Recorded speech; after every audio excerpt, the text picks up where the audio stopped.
Time guru. Man, breaking down the Canelo. Wow, look at my hair just poking through here. Breaking down the Canelo fight with Crawford last night.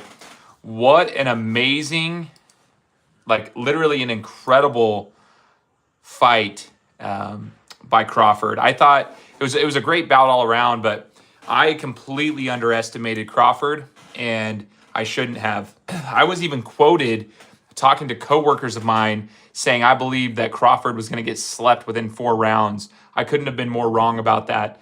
Even Canelo made an honest assessment of this fight by saying he couldn't figure out Crawford's style. He has everything. Like he couldn't figure it out. And I got up in my emotions. I got, as a sports analyst, that was one of the things that I did that was unprofessional, just getting caught up in the emotional side of things and just really didn't have any hope that Crawford could truly take on Canelo at that level going up in weight class. And, what I saw last night and what I'm about to talk about here is just, I was so wrong, absolutely wrong. So first and foremost, we've got that Crawford, Canelo. Crawford wins it, goes up 2 weight classes and defeats Canelo for the super middleweight bout. So let's take a look at the size, right? That was the big talking point before. It was like he's going up in weight class. And Crawford made a great point. You couldn't really tell that in the fight at all. Crawford's about the exact same size, a little taller, a little longer, not as wide, but the difference in size was not apparent at all. And I think that was just being overplayed, maybe to sell the fight, but the size difference wasn't noticeable at all. In fact, at times you'd look at the two of them and you almost thought like Crawford looked a little bit bigger.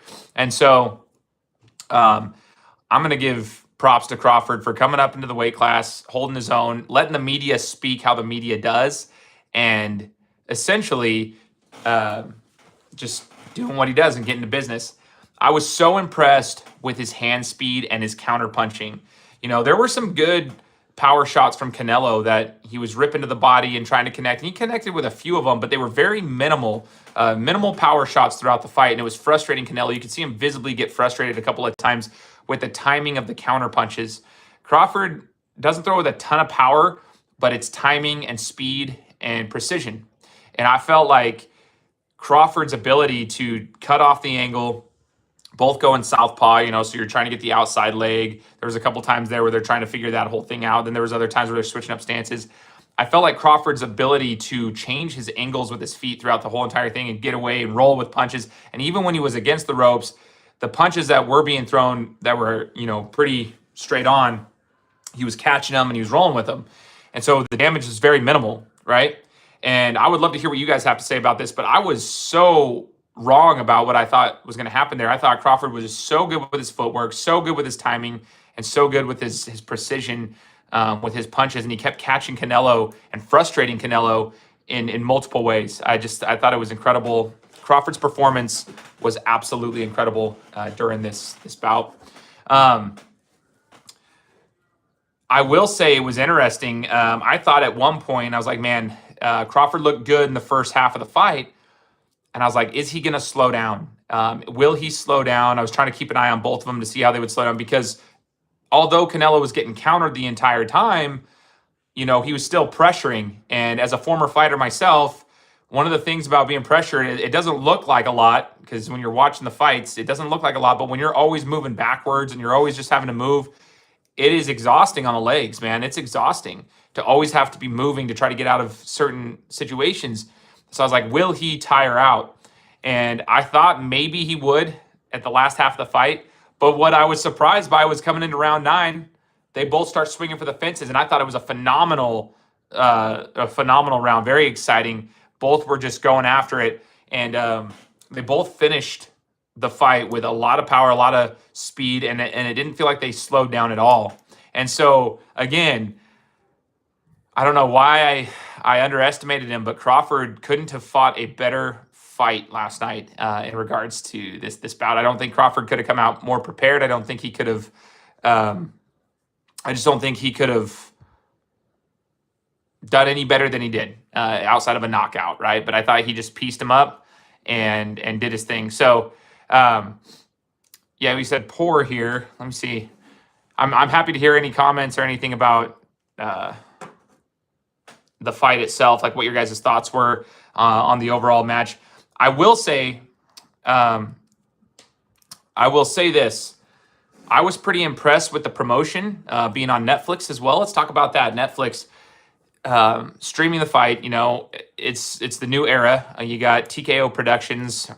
So you got Dana White promoting the fight as his first boxing promotion. I thought the production of it was actually really well done, considering the fact that like during the Tyson Paul fight that was on Netflix, it was glitching. The streaming was off. I was kind of hesitant to like, you know, watch this on Netflix. I was wondering if it was going to glitch out. I think they fixed those streaming issues. 70,000 plus inside of Allegiant Stadium. Great turnout. So I thought the production online was phenomenal. I thought the stream was great. I think Netflix did a phenomenal job. We're in a new era of streaming and content consumption. And yeah, I thought it was just a phenomenal production. I will say, yeah, I would love to see more of these big time fights. I love boxing. It's still one of my favorite sports. I would love to see these superstars fight each other more and more. You know, the Crawford, Canelo. I love the big time fighters. It gets a big crowd. It draws a big crowd. But they just don't do it as often as they should. I hope this is a new kind of era as you see, you know, Dana White's kind of getting into the mix. I want to see how creative he gets and if he's able to move forward in this realm. And I think once he starts seeing the money that's produced by all of these, he's gonna. I mean, I actually do. I hope he doesn't drop off of the UFC, because the UFC is awesome. But I think once he sees the money that's being consumed here and produced out of the boxing realm, it's a big money industry, you know. And so I'm curious to see what happens with Dana White. I would love to hear you guys' opinions on that too. So if you happen to catch this video live, or if you happen to catch it later, let me know. I would love to hear what you guys have to say. But yeah, as a boxing fan, I have to give respect where it's due. Crawford impressed the heck out of me. He outboxed Canelo, and for some reason, I just thought that wasn't going to happen. I didn't think that was going to happen. He did it and got her done. So props to him. He's a champion for a reason. He's undefeated for a reason. I was like, man, I just don't think he's ever fought somebody on this stage, this many people, all the pressures that you could say, like all the external pressures coming onto it, on top of fighting a world-class champion like Canelo. And he came out there and just absolutely pieced him up. I mean, they both fought really well. It's not like it was an absolute domination, but really good fight. So would love to hear what you guys have to say. Feel free to leave us a comment.